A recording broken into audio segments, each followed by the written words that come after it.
Hello and welcome back to the channel, wonderful people. It's Timothy here with Jank Diver Gaming, and I'm here to formally invite you to our Crimson Vow Unrestricted Cube update.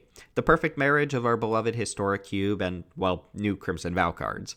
Let's preface this whole affair by pointing out a change I'll be doing to these update videos. Even though we've got an absolutely enormous update on our hands today, I'm going to hone in on the cards from the new set and explain our reasoning behind testing them out. Most of the previous updates included every new card coming in, every old card coming out, and I found that to be a pretty tough undertaking to keep up with as my personal life gets busier and busier. So, what that means is that we're going to get intimate with the new toys from Crimson Vow, and aim for a shorter update video overall. And hey, if you're a frequent listener and you enjoyed the old format of a 100% in-depth explanation of all the changes to the cube, let me know and I'll see what I can do. Quick housekeeping before we jump in. There's a link down below to our Discord group where you can join us for cube drafts, offer card suggestions and feedback, or just chat with our awesome community. Come join us and subscribe to this channel for more update videos like this. Also, if you want to hear our full extended review of the new set, episode 17 of the Deep Dive podcast is live for your listening pleasure with a link down below as well. Thanks for the support and encouragement, party people. It means a lot. Alright, you're my +1 to this wedding, so let's get to it, shall we? Seems fair to start things out with a card that, on first read, is quite hard to judge. Faithbound Judge has a bunch of text that basically translates to a 3-mana Serra Angel that can't attack for the first 3 turns it's in play. That alone isn't rustling anyone's jimmies, but stapled to the back of the overstated defender, we've got an alternative win con that makes our jimmies rustle just enough to give it a go. We're looking at this one as purely a blue-white secret gold card with an obvious comparison to Approach of the Second Sun. Both Approach and the Curse half of the Judge are 7-mana effects that attempt to flat-out win the game in a few turns, and I've been a fan of Approach as a decisive finisher for control decks. Sinner's Judgment seems like it could play the same role while giving those same control decks a huge hurdle for the opponent to overcome in the early game. You're probably not jamming this in anything but blue-white control, but sometimes the Judge will sit there long enough to start attacking, and with the right support can actually just close out the game without needing the back half. As a combination of early defense plus late game control finisher, it feels like a card worth testing over Approach, even if for just one season.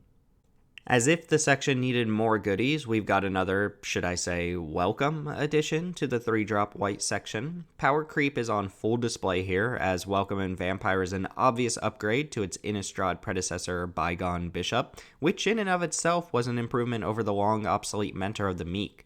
The Gatekeeper text that limits your card draw to once per turn is a small price to pay for pure card advantage stapled to a reasonably statted flyer. Anything bad to say here would be a trifling nitpick, so let's just say we've got a staple white creature here and move along. I gushed a bit about the adversary cycle from Midnight Hunt, and thankfully Crimson Vow is following up with its own cycle of splashy, value-oriented mythics. They're a little less cohesive, but the through line with the Cemetery cycle is that they exile 1 or more cards from a graveyard and then reference the exiled cards with their actual ability. In the case of Cemetery Protector, you can spit out 1/1s if you're playing cards that match the card type of the card you exiled when it hit the board. As a flash threat with decent stats that can net you a few extra bodies throughout the course of a game, feels like a solid package of a card even if it's not inherently broken or anything. As a side note, up until recently, we've taken a stance against allowing too much incidental or repeatable graveyard hate in the environment, since it's detrimental to the already below-the-bar graveyard-centric decks. However, since we're cutting back on those strategies in general, we're going to lift that restriction a bit and allow for more effects like this, which we'll see on the entire Cemetery cycle. Training is a hard mechanic to parse out without actually seeing it in gameplay, but we're hopeful that this next inclusion pulls its weight just enough to stand out with the rest of the 1-mana aggro creatures. Hopeful Initiate is a baseline 1/2 that will often attack as a 2/3 or larger, and even introduces another minor way to interact with artifacts or enchantments, not that those are problematic card types in this environment. I'm skeptical of Training, however, as it asks you to line up favorable attacks with multiple creatures with different powers, all while hoping the opponent doesn't disrupt your board, and on top of this, the ability usually won't proc until at least a few turns after the training creature hits the board. A turn 1 Hopeful Initiate isn't growing until at least turn 3 minimum, but it really only needs the first counter to justify itself. We'll have to see how the mechanic plays out in general. It might be that it's just consistent enough to pick up the first counter, and that's really all this card needs. There's a great spot on my kitchen fridge for this next card, since that's where I tend to hang up and forget about all of the other wedding announcements I get. In all seriousness, though, I haven't quite pegged how I feel about the card. You get a lot for your 3 mana, and you have a little bit of control as to what the overall effect of the card will be, but it's a slow bleed to get the full value of the card, and it loses more of its appeal the later into the game you draw it. All in all, you're getting some combination of board presence and card advantage, which all culminates in an Anthem effect on the back half, and all it really asks of you is time and an initial 3 mana investment. I can't imagine there will be decks where Wedding Announcement is your best card, but I can imagine plenty of decks where it puts in its fair share of work and then some. Unlike most real-world Wedding invitations, I'm eager to see how this one plays out. We'll kick off blue with one of 2 top-tier flyers with identical casting costs, Cemetery Illuminator. Another in the growing line of creatures that let you peek at the top card of your deck at any time and make me think my opponent's cheating when playing Paper Magic. Cemetery Illuminator lets you exile a card from a graveyard on ETB or attacks, and grants you the ability to rattle spells off the top of your library if it shares a type with one of the exiled cards. It bricks on lands, and like many of the cards in this set, it's floodgated at once per turn, but even so, it shouldn't be too hard to set up the Illuminator to get a few spells off the top. The interesting part is that you can add more card types to the pile when it attacks, and you have the knowledge of your top decks to inform that decision, plus you're allowed 1 card on your turn and 1 on the opponent's, so it plays especially well with instants.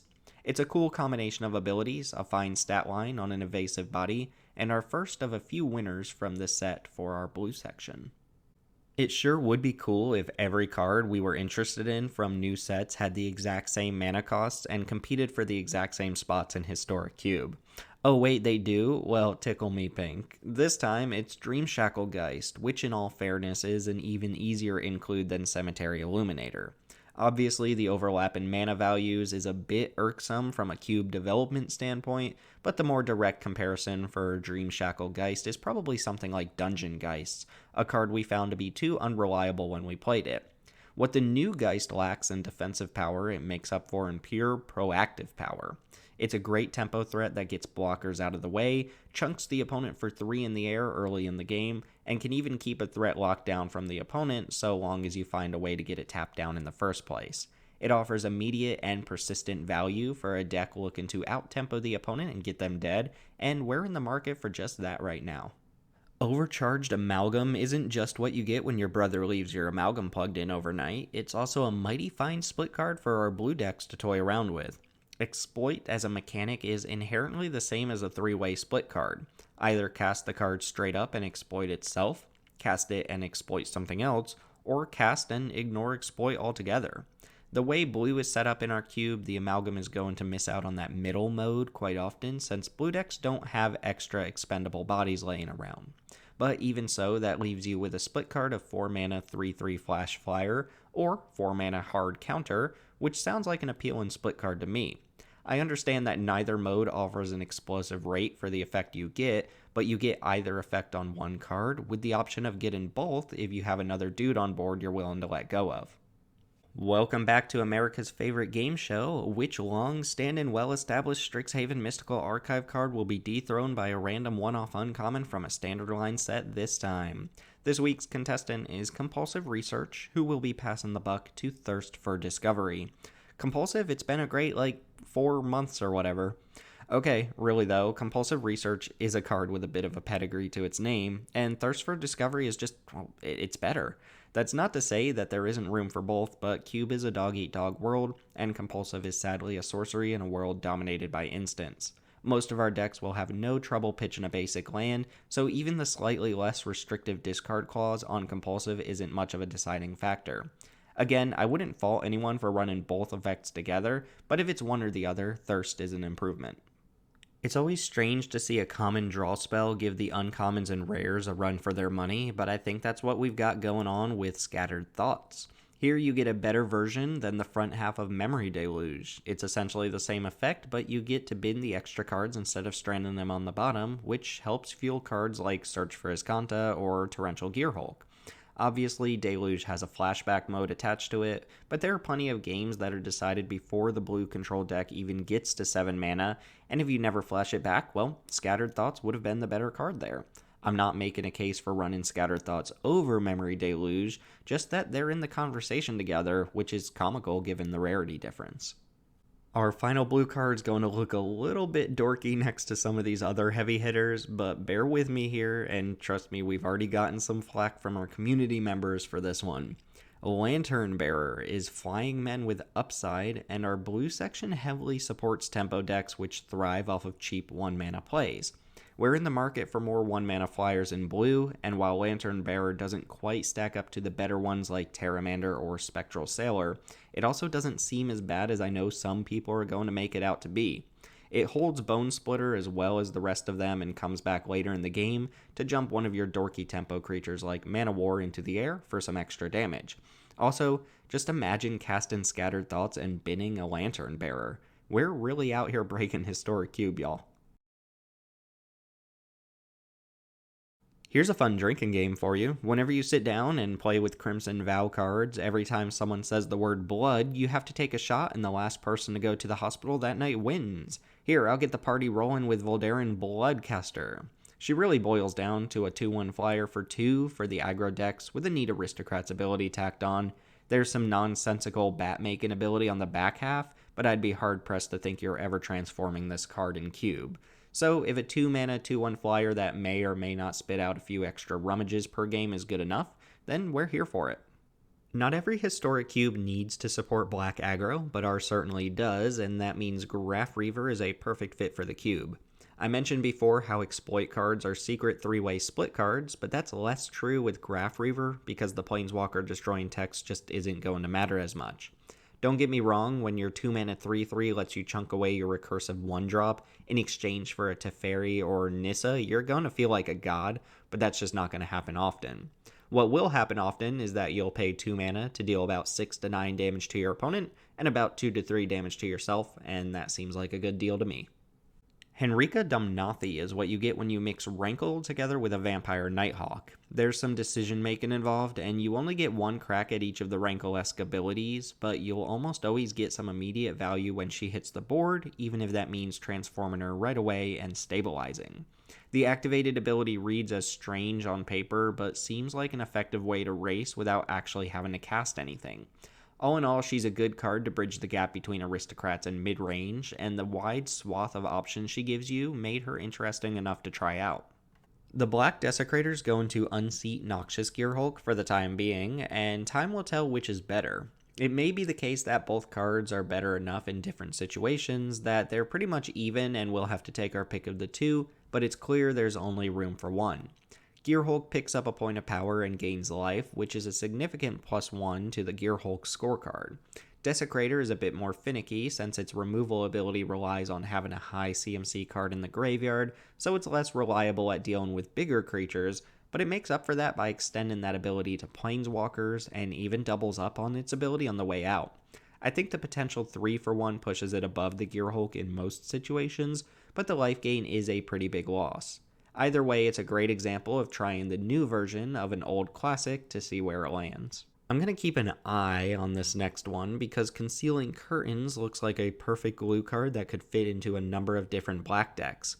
Long gone are the days where an 0-4 wall is actually going to slow down the opposing aggro decks, but it will save you a few points of damage before you reveal the 3-4 menace body behind the curtains. It looks silly to put an 0-4 in your aggro deck, but as a turn 4 play where you cast and flip this all in one turn, or as a 1-drop that can start smashing on turn 3 with pseudo haste, either way, the backside of this card more than justifies playing the anemic front half. I've heard some negative feedback about the hand disruption ability, but the fact that the opponent gets to replace the discarded card doesn't count this out. We've seen that ability on heavy hitters like Vendilion Click or Thought-Knot Seer before, so there's some precedent for this being a good effect.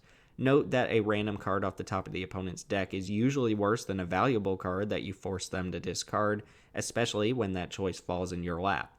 The eye seems good to me in isolation and should make a number of different black decks. I think we're approaching enough misprints that we're in the ballpark of making a 360 card cube of just cards that were originally printed incorrectly. The end of turn oversight on Blood Vial Purveyor probably doesn't matter much since it's fairly intuitive how it should work. We're not talking 2-3 Corpse Knight territory here. Anyway, when this card works as intended, it's still an enormous flampler with a noticeable downside, but it fronts you the stats to close out the game before that downside buries you. I kind of like the design. It's huge and demands a removal spell, but it gives the opponent the tools to dig towards that removal spell. It's probably not a necessary inclusion in the long run, but it's got some nuance to it, and I dig a cool design like this. Black decks in the historic card pool are highly thematic right now, with most cards pulling you in one direction or the other. Aristocrats, Control, Aggro, and Midrange all have dedicated slots, but only a few cards in the black section are truly great in multiple strategies. Sorin the Mirthless is a great pickup, not because it's extremely powerful, but rather because it's generically good enough to see play in pretty much any black deck. At the top end of a black aggro deck, you can churn out a couple bodies or draw a few extra cards off the top.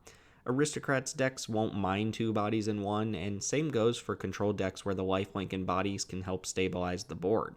I especially like that you have a choice on whether or not to pick up the card on the plus ability, so it's not an automatic dud in mid-range decks with a few expensive cards. I don't know that it'll be the best card in any particular deck, but it's a nice card to have floating around the draft portion as a non-committal pick. What a world we live in where Hero's Downfall is a bulk, uncommon, limited removal spell. Long gone are the days of original Theros where Downfall was a top-tier tournament win-and-kill spell.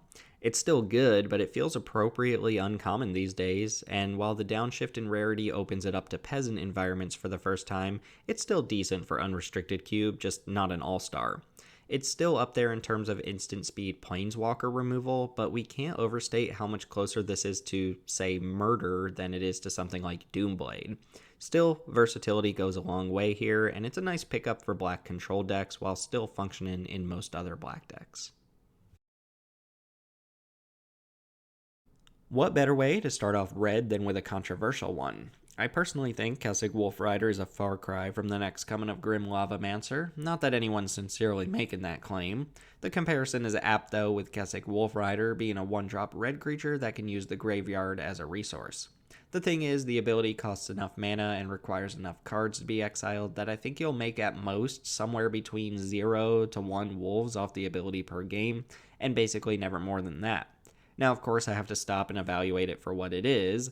Is a 1-2 menace that can chip in some damage early and pump out a 3-2 basically for free later in the game worth it? Yeah, it might be, but I don't think there's anything special going on here. This is all without saying that it also uses up prime graveyard equity that I feel can be better used for your Phoenix of Ashes or actual Grim Lavamancer. I'm being harsh, it's clearly worth trying out or we wouldn't be talking about it. I just don't expect it to be a standout 1-drop for red decks, just an okay inclusion that you won't mind playing in a deck looking for a 1-drop. Funny of them to put so much gatekeeping text on the cards in Crimson Vow by limiting every trigger to once per turn and then printing a literal gatekeeper that can trigger multiple times per turn. Just nitpicking. Anyway, let's talk about the card, eh? Cemetery Gatekeeper is a new red 2-drop that feels like it's powerful enough without pushing power too much, which if you've been following us any decent amount of time, you'll know is an issue we've had with our red section lately. Cemetery Gatekeeper can push some serious damage if you snag the right type of card from the graveyard, but as a turn 2 play, it's unlikely to have a long-standing effect on the game, and it's a symmetrical ability to boot. The dream is to snipe a land from the yard and burn your opponent out as they hit land drops, but this isn't Legacy Cube. It's pretty difficult to get a land in the graveyard at any early point in the game. Ultimately, this one feels strong but safe, which is what we're looking for in our red section right now. I don't know about you, but I've got Mythic Rare Dragon fatigue at this point. We're already playing Glorybringer, Terror of the Peaks, we've got Moonveil Regent and Goldspan Dragon coming in with this update as well, and now we've got to talk about Manaform Hellkite. The top end of red is starting to look a bit homogenous at this point, but at least Manaform's at its best in different decks than the typical late game dragon. Manaform Hellkite asks you to build a fairly spell-dense deck, but pays you off pretty handily for it. Every spell you cast once the dragon sticks is essentially a free fireball to the opponent's face with no additional mana investment. In our opinions, it's pushing the envelope in terms of spells payoffs, and while you don't get a tangible on-board advantage for the dragon tokens, you should get a noticeable opponent is now dead advantage instead. Let's wrap up red with a pretty straightforward common from the set, Reckless Impulse. It's a middle ground version of the full range you get from Light Up the Stage, sometimes costing less, sometimes more. If we had to make a real distinction, we're thinking of Light Up the Stage as the better version for dedicated aggro decks, and Reckless Impulse as the version you'd prefer in your Tempo Is It or mid-range Gruul deck. We'll probably come down on one over the other in due time, but for now we've got room to run both, and it's nice to pick up some more card draw native to red. Green's got a new mana dork, as it often does with new sets, and a decent one at that. Reclusive Taxidermist isn't revolutionizing the way we look at mana dorks, but a dork that ramps on 2 and attacks or blocks as a 4/4 late in the game is a fine package. Funnily enough, we're nixing almost all of the dedicated graveyard enablers from green, so you're not turbo milling this card to a 4/4, but that's really just a bonus on top of the effect that you're playing the card for. Truth is, we've got some less than desirable mana dorks for the power level of this cube, and some freed up slots with all of the graveyard nonsense we removed from green, so it's an easy include until we get access to better accelerants. Expect to see this one again in the Peasant Cube update. Cemetery Prowlers, one of those stat beasts that we saw all over Midnight Hunt. A 3/4 for 3 with vigilance and multiple upsides? Yeah, that's definitely a card. The cost reduction ability almost makes this an aggressive mana dork to some extent, given that it can bash all while making your spells cheaper, and just like the blue Illuminator, you get to add cards to the pile each time you attack. Maybe I'm overestimating how likely it'll be for these cards to pick up multiple different card types to unlock the full range of its ability, or maybe you'll just go off with it and the cards will be busted. Hard to say without actually playing them, but it's hard to imagine a world where this isn't a good pupper. Nothing odd about the next one. Ulvenwald Oddity is the new adult gold dragon, easily digestible, clean design that you don't see on many rares these days. You've got a chunky, hasty beater that becomes a mini Craterhoof in the late game, and there's nothing really bad to say about it. I could go into more detail about it, but I think most people will understand why they're seeing this card pop up in historic cubes. Our gold and colorless section is going to be pretty quick this time. We've got a ton of changes to the section, including an entire overhaul of what our Golgari decks are going to look like, plus we're branching out a little bit and tinkering with the number of cards per gold section. However, I'm trying to limit these update videos to only cards from the new set, so there's actually only one new gold card to test out. Torrens is a new tool to test out for Selesnya, which has been a widely unpopular deck as of late. Some of the Selesnya gold cards have outlived their usefulness, and I think the color pair in general just doesn't appeal to our regular players, but Torrens might be a good enough payoff for the color. It's not as explosive, but Torrens has the potential to do for Selesnya what cards like Poppet Stitcher and Young Pyromancer do to Izzet. We won't be surprised if it's a miss, but we're trying it out nonetheless just to see if it gives Selesnya any sort of noticeable edge. I would have bet money that we weren't getting the other half of the slow lands with this set, but the land gods have smiled upon us and our prayers have been answered. The red-white land in particular is a bit sketchy, but aside from that particular outlier, this land cycle has been fantastic for Historic Cube. We had to compensate for the lack of the second half with the Strixhaven Snarls, which suck in our estimation, but thankfully we can ditch those and have 5 complete cycles of good, cube-worthy dual lands. And with that, we're at the end of the video. Remember, we've only discussed Crimson Vow cards here, but this overall update has been one of our biggest ones yet, with just shy of 100 cards getting moved around. Your feedback about these videos is huge. If you like the new format of focusing on the new set and new inclusions, let me know. If you prefer the old method of talking about every swap and the cards that we chose to remove, I want to hear about that too. Either way, remember that you can subscribe to the channel here for more update videos like this, and you can find links to our podcast and our Discord community below, which is the best place to share any feedback you have, or to get in on actually drafting our cubes. Stay tuned for the Peasant Cube update soon, and as always, thanks for hanging out. My name's Timothy with Jank Diver Gaming. I'll see y'all next time.